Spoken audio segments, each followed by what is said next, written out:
പഠിക്കുകയും പ്രവർത്തിക്കും. പുതിയ പുതിയ കാര്യങ്ങൾ നമ്മൾ പാർട്ടിക്ക് വേണ്ടി രംഗമായിട്ട് മുമ്പോട്ട് പോകും. പാർട്ടിയിൽ തുടരും. പാർട്ടിയെ വെല്ലുവിളിക്കില്ല. പാർട്ടിയിൽ തുടരുമോ?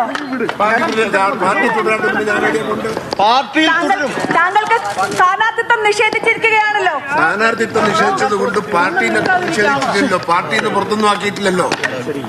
ആക്കീനോ? സുരേട്ട, താങ്കൾ സ്വതന്ത്രനായി മത്സരിക്കുമെന്നൊക്കെയുള്ള വാദങ്ങൾ കേൾക്കുന്നുണ്ട്. അതുള്ളതാണോ? അതില്ല, മത്സരിക്കില്ല. ഇല്ല, മത്സരിക്കില്ല. സ്വതന്ത്രമായി മത്സരിക്കില്ല. പാർട്ടിയുടെ അംഗീകാരം കിട്ടുമെങ്കിൽ മത്സരിക്കും, ഇല്ലെങ്കിൽ ഇല്ല. വേറെ കൂടുതൽ ആളുകളെ മറ്റു മണ്ഡലങ്ങളിൽ നിയോഗിക്കുമോ?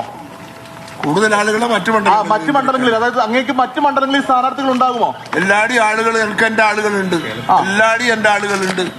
അത് കമ്മിറ്റി ഉണ്ടാക്കാനും നേതാക്കന്മാരുണ്ടാക്കാനൊന്നുമല്ല.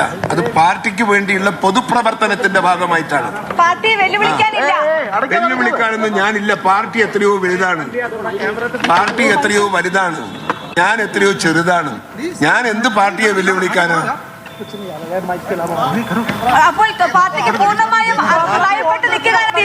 അതെ, ഞാൻ പാർട്ടിക്ക് വിധേയമായി നിൽക്കാൻ തന്നെയാണ് എന്റെ തീരുമാനം.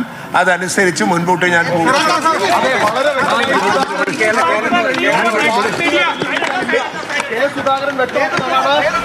അത് വളരെ വളരെ വ്യക്തമാണ്. താൻ സ്വതന്ത്രനായി മത്സരിക്കാനില്ല, യാതൊരു തരത്തിലുള്ള വിമത പ്രവർത്തനത്തിനുമില്ല, പാർട്ടിയിൽ തുടരും, പാർട്ടിയിലല്ലാതെ ഞാൻ എവിടെ പോവാനാണ് എന്നാണ് കെ സുധാകരൻ ചോദിച്ചത്. അതായത് കെ സുധാകരന്റെ പാർട്ടിയോടുള്ള പോരാട്ടം അവസാനിച്ചിരിക്കുന്നു. കോൺഗ്രസ് ആ ഒരു വലിയ പ്രതിസന്ധിയിൽ നിന്ന് കോൺഗ്രസ് നിശ്വാസം കൊള്ളുകയാണ്. ഒരുപക്ഷെ ഈ രാത്രിയിൽ കോൺഗ്രസിന്റെ പട്ടിക ഇനി പുറത്തു വന്നേക്കാം. കാര്യങ്ങൾ നാളെ മുതൽ അതിന്റെ സ്വാഭാവികതയിൽ നടക്കുകയും ചെയ്തേക്കാം. ഒരിക്കൽ കൂടി കെ സുധാകരന്റെ പ്രതികരണം, അദ്ദേഹത്തിന്റെ എക്സാക്ട് വേർഡ്സ്, പാർട്ടിയിലല്ലാതെ ഞാൻ എവിടെ പോകാനാണെന്നാണ് കെ സുധാകരൻ ചോദിച്ചത്. കെ സുധാകരന്റെ വളരെ നിർണായകമായ പ്രതികരണം വന്നു കഴിഞ്ഞു. ഞാൻ പാർട്ടിക്കൊപ്പമാണ്, പാർട്ടിയിൽ തുടരും, സ്വതന്ത്രനായി മത്സരിക്കില്ല, പാർട്ടിയിലല്ലാതെ ഞാൻ എവിടെ എന്ന ചോദ്യം ഒരിക്കൽ കൂടി സുധാകരന്റെ ആ പ്രതികരണം പ്രേക്ഷകരെ കേൾപ്പിക്കൂ.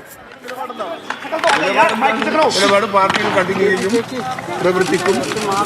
പുതിയ പുതിയ കാര്യങ്ങൾ നമ്മൾ പാർട്ടിക്ക് വേണ്ടി രംഗമായിട്ട് മുമ്പോട്ട് പോകും. പാർട്ടിയിൽ തുടരും. പാർട്ടിയെ വെല്ലുവിളിക്കില്ല. പാർട്ടിയിൽ തുടരുമോ? പാർട്ടിയിൽ തുടരും. താങ്കൾക്ക് സ്ഥാനാർത്ഥിത്വം നിഷേധിച്ചിരിക്കുകയാണല്ലോ. സ്ഥാനാർത്ഥിത്വം നിഷേധിച്ചത് കൊണ്ട് പാർട്ടിനെ നിഷേധിച്ചിട്ടില്ലല്ലോ. പാർട്ടിന്ന് പുറത്തൊന്നും ആക്കിയിട്ടില്ലല്ലോ. ആക്കീനോ? സുരേട്ട, താങ്കൾ സ്വതന്ത്രനായി മത്സരിക്കുമെന്നൊക്കെയുള്ള വാദങ്ങൾ കേൾക്കുന്നുണ്ട്. അതുള്ളതാണോ? അതില്ല, മത്സരിക്കില്ല.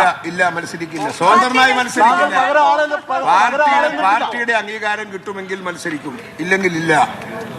വേറെ കൂടുതൽ ആളുകളെ മറ്റു മണ്ഡലങ്ങളിൽ നിയോഗിക്കുമോ? കൂടുതൽ ആളുകളെ മറ്റു മണ്ഡലങ്ങളിൽ, അതായത് അങ്ങേക്ക് മറ്റു മണ്ഡലങ്ങളിൽ സ്ഥാനാർത്ഥികൾ ഉണ്ടാകുമോ? എല്ലാടി ആളുകൾ, എനിക്ക് എന്റെ ആളുകളുണ്ട്. എല്ലാടി എന്റെ ആളുകളുണ്ട്. അത് കമ്മിറ്റി ഉണ്ടാക്കാനും നേതാക്കന്മാരുണ്ടാക്കാനൊന്നുമല്ല. അത് പാർട്ടിക്ക് വേണ്ടിയുള്ള പൊതുപ്രവർത്തനത്തിന്റെ ഭാഗമായിട്ടാണ്. പാർട്ടിയെ വെല്ലുവിളിക്കാനൊന്നും ഞാനില്ല. പാർട്ടി എത്രയോ വലുതാണ്. പാർട്ടി എത്രയോ വലുതാണ്. ഞാൻ എത്രയോ ചെറുതാണ്. ഞാൻ എന്ത് പാർട്ടിയെ വെല്ലുവിളിക്കാനാ?